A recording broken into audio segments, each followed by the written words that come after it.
Deutéronome, chapitre 1. Ce sont ici les paroles que Moïse dit à tout Israël, au-delà du Jourdain, au désert, dans la campagne, vis-à-vis de Souf, entre Paran et Tophel, et Laban et Hatséroth, et Dizahab. Il y a 11 journées depuis l'Horeb, par le chemin de la montagne de Séhir, jusqu'à Kadès Barnéa. Or, en la 40e année, au premier jour du 11e mois, Moïse dit aux enfants d'Israël tout ce que l'Éternel lui avait commandé de leur dire. Après qu'il eut défait Sihon, roi des Amoréens, qui habitait à Hesbon, et Og, roi de Basan, qui habitait à Ashtaroth et à Édrei. Moïse commença à expliquer cette loi au-delà du Jourdain, dans le pays de Moab, en disant : L'Éternel notre Dieu nous parla en Horeb, et nous dit : Vous avez assez demeuré dans cette montagne. Tournez-vous et partez, et allez vers la montagne des Amoréens. Et dans tous les lieux circonvoisins, dans la campagne, dans la montagne et dans la plaine, et vers le midi, et sur la côte de la mer, au pays des Cananéens, et au Liban jusqu'au grand fleuve, le fleuve d'Euphrate. Voyez, j'ai mis devant vous le pays. Entrez et possédez le pays que l'Éternel a juré de donner à vos pères, Abraham, Isaac et Jacob, et à leur postérité après eux. Et je vous parlais en ce temps-là, et je vous dis : Je ne puis vous porter, moi seul. L'Éternel, votre Dieu, vous a multiplié. Et vous voici aujourd'hui, nombreux comme les étoiles du ciel.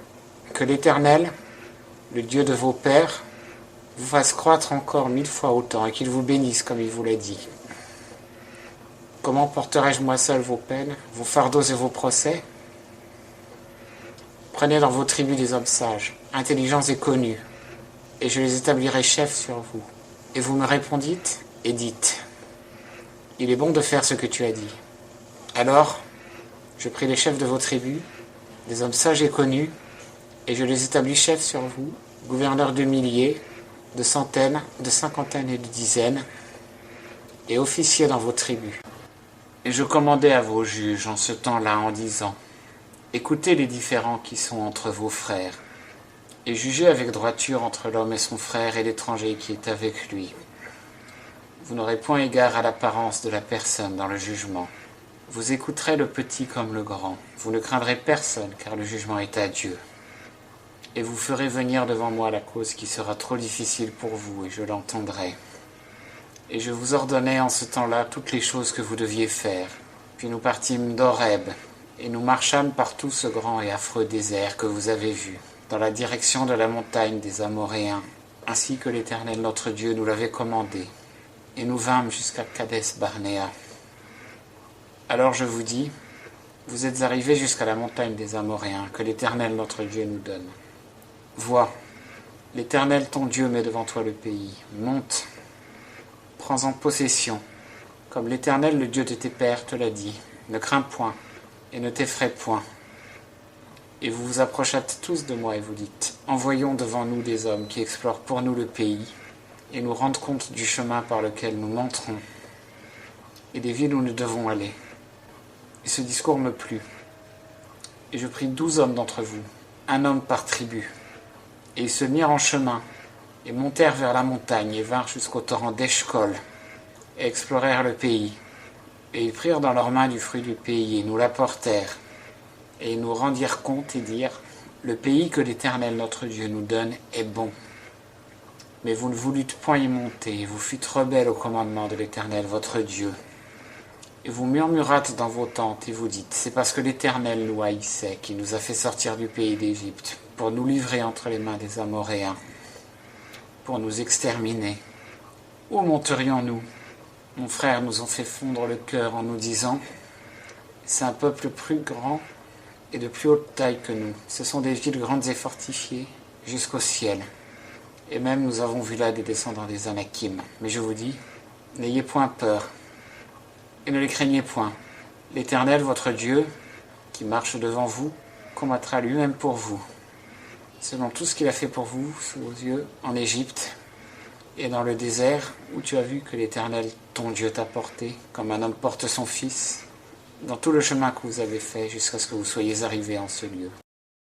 Mais malgré cela, vous n'eûtes point foi en l'Éternel votre Dieu, qui marchait devant vous par le chemin, afin de chercher un lieu pour votre camp, la nuit dans la colonne de feu, pour vous montrer le chemin où vous deviez marcher, et le jour dans la nuée. Alors l'Éternel entendit la voix de vos paroles, et se courrouça, et jura en disant, « Aucun des hommes de cette méchante génération ne verra ce bon pays que j'ai juré de donner à vos pères, excepté Caleb, fils de Jéphuné. Lui, il le verra, et je lui donnerai, à lui et à ses enfants, le pays sur lequel il a marché, parce qu'il a pleinement suivi l'Éternel. L'Éternel se mit même en colère contre moi à cause de vous en disant, « Toi non plus, tu n'y entreras pas. Josué, fils de Nun, qui te sert, y entrera. Encourage-le, car c'est lui qui mettra Israël en possession de ce pays. Et vos petits-enfants, dont vous avez dit qu'ils y seraient une proie, et vos fils, qui aujourd'hui ne savent ce que c'est que le bien ou le mal, ce sont eux qui y entreront. Et je leur donnerai ce pays, et ils le posséderont. Mais vous, retournez-vous-en, et partez pour le désert dans la direction de la mer Rouge. Alors vous répondîtes et vous me dites, nous avons péché contre l'Éternel, nous monterons et nous combattrons, selon tout ce que l'Éternel notre Dieu nous a commandé. Vous ceignîtes chacun vos armes, et vous entreprîtes à la légère de monter vers la montagne. Et l'Éternel me dit, dis-leur, ne montez point, et ne combattez point, car je ne suis point au milieu de vous, de peur que vous ne soyez battus devant vos ennemis. Je vous le rapportais, mais vous ne m'écoutâtes point. Et vous fûtes rebelles au commandement de l'Éternel, et plein d'orgueil, vous montâtes vers la montagne. Alors l'Amoréen qui demeurait dans cette montagne sortit à votre rencontre, et vous poursuivit comme font les abeilles, et vous battit en Séhir, jusqu'à Horma. Et vous revîntes et pleurâtes devant l'Éternel. Mais l'Éternel n'écouta point votre voix, et ne vous prêta point l'oreille. Et vous demeurâtes à Kadès bien des jours, autant de temps que vous y aviez demeuré.